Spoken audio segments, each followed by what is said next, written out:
নমস্কার, S Bangla news online খবর সব দেখাবো আমরা।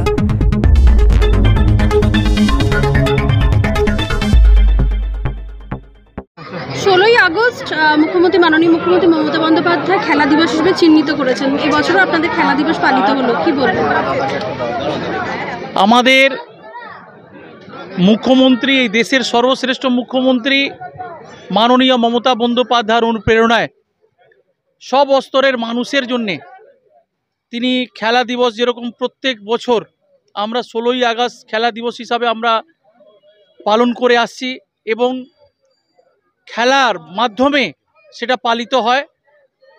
এটা আমি গর্বের সাথে বলি যে না, এরকম একজন মুখ্যমন্ত্রী যিনি হচ্ছেন এই দেশের সর্বশ্রেষ্ঠ মুখ্যমন্ত্রী, যিনি সব স্তরের মানুষের জন্য করেন, ভাবেন এবং তিনি সবাইকে একটা পরিবারের সদস্য হিসাবে নিয়ে চলেন।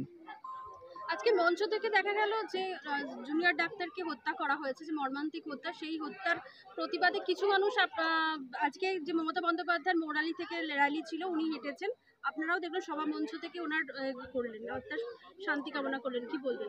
দেখুন, এই হত্যাটা খুবই মর্মান্তিক এবং যে দোষী সে শাস্তি পাক।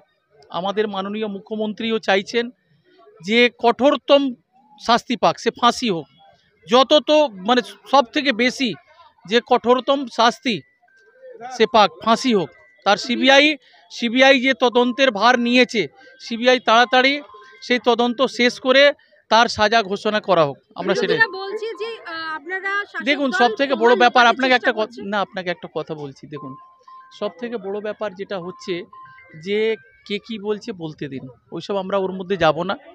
কারণটা হচ্ছে যে দেখুন, কেউ কোনো তারা ইস্যু না পেয়ে সব ইস্যু তৈরি করে।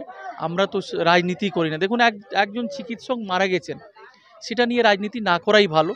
তার যারা দোষী, যারা এর জন্য দায়ী, তার সিবিআই তদন্ত করে যারা দোষী তারা কঠোরতম শাস্তি পাক।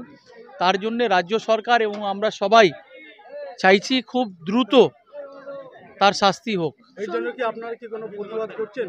আমরা প্রতিবাদ করব, আপনি জানতে পারবেন। আমরা শীঘ্রই আমরা প্রতিবাদ করব এবং আমরা গ্রুপের মাধ্যমে আমরা জানিয়ে দেব।